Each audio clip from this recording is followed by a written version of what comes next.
Hello and welcome. What if you could actually train your mind to feel happier, calmer, and more optimistic pretty much every single day? Well, in this explainer, we're going to explore exactly how to do that. So let's just jump right in.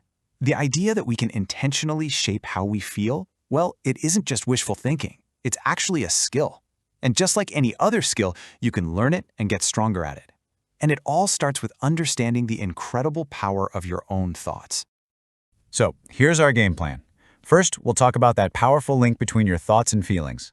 Then we'll get into a super practical conditioning method, cover some specific exercises for feeling good, build up some techniques for that unshakable self-belief, and then finally, we'll look at how to make these new habits actually stick around for good.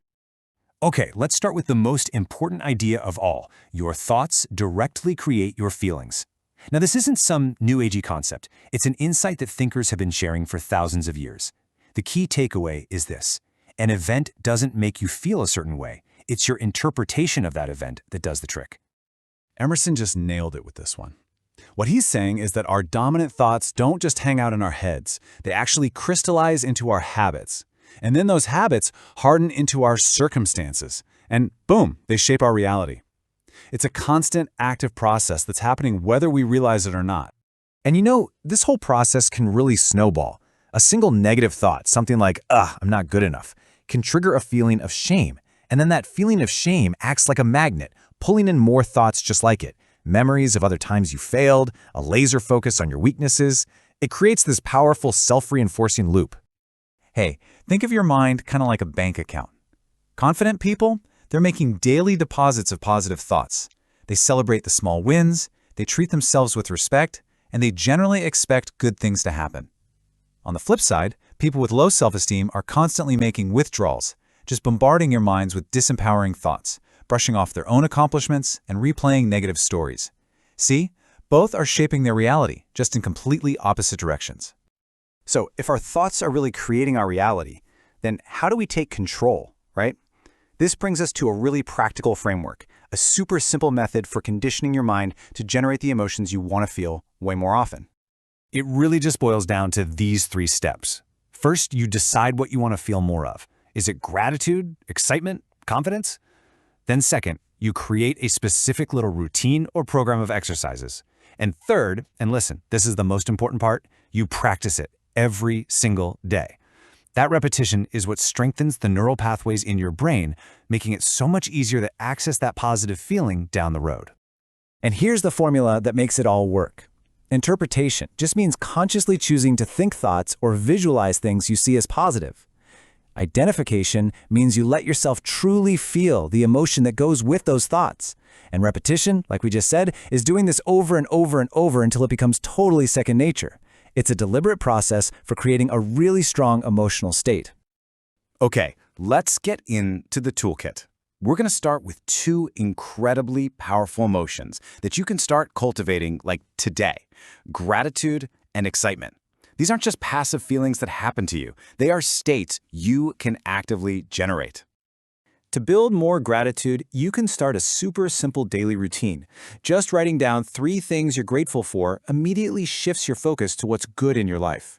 Another really powerful one is to close your eyes and just mentally thank people you've met, even people you had a tough time with, for the lessons they taught you. Or try this: pick any object near you, like the chair you're sitting on, and just for a second appreciate all the people and all the processes that went into making it and getting it to you. It's kind of wild when you think about it. Okay, now for excitement. If you're feeling a little stuck in a routine, this is absolutely for you. Spend a little bit of time each morning focusing on what you really, truly want. Write it down, visualize it with as much juicy detail as possible, maybe even create a journal filled with pictures of your goals. The key here is to connect with the feeling of excitement and positive expectation, knowing that these things are totally possible for you. All right, next up, let's forge some of that unshakable self-belief. We're going to cover some tools for building confidence, self-esteem, and the power to take decisive action. To build confidence, you can use visualization, but with a little twist. Don't just picture your goal. I want you to picture yourself as having already accomplished it. Feel that sense of certainty that comes with the achievement. This isn't just daydreaming. It's about conditioning your mind and your body to know, on a really deep level, that your success is inevitable. For self-esteem, here's a habit that sounds simple but is honestly profound. Keep an accomplishment log. See, most of us are experts at remembering what we did wrong. This exercise conditions your mind to start looking for what you do right. Write down everything, and I mean everything, no matter how small. Woke up on time, drank a glass of water, ate a piece of fruit. These small wins really add up, and they prove to yourself that you are capable and effective. So what about turning all these thoughts into action? Well, this is where the 5-second rule comes in. The idea is simple. Your brain is designed to protect you from stuff that's scary or uncertain. So when you have an impulse to act on a goal, you have this tiny little window before your brain slams on the brakes and talks you out of it.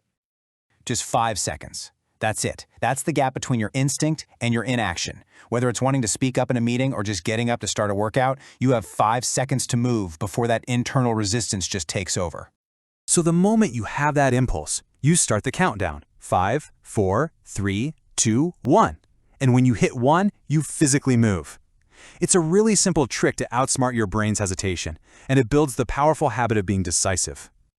Okay, we've covered some seriously powerful tools. But, knowledge isn't enough. It's all about implementation. So, how do you make sure these changes actually stick and become a real, permanent part of your life? Well, here are the 2 biggest traps to avoid. First, don't try to do everything at once. Seriously, just pick 1, maybe 2 of these exercises and really commit to them for a month. And second, start small. Your goal isn't to be perfect overnight. It's to build consistency. An easy, daily habit is way more powerful than some massive, short-lived effort. This quote just perfectly captures the mindset you need. This isn't a quick fix. It's about slowly, patiently, and consistently retraining your mind. You got to celebrate the small progress, be kind to yourself when you slip up, and just remember that you're playing the long game here. So, to bring this all home, I'm going to leave you with a question. You have the power to direct your focus and shape your feelings, starting right this second. So, what's the one positive thought or the one small exercise that you will choose to practice today? I'll see you in the next explainer, where we'll dive into changing your emotions by changing your behavior, and we'll discover how just shifting your actions can truly transform how you feel. Thank you so much for listening. If you enjoyed this explainer, please don't forget to subscribe, like, and share your thoughts in the comments. Your support really does encourage us to keep creating more inspiring content for you.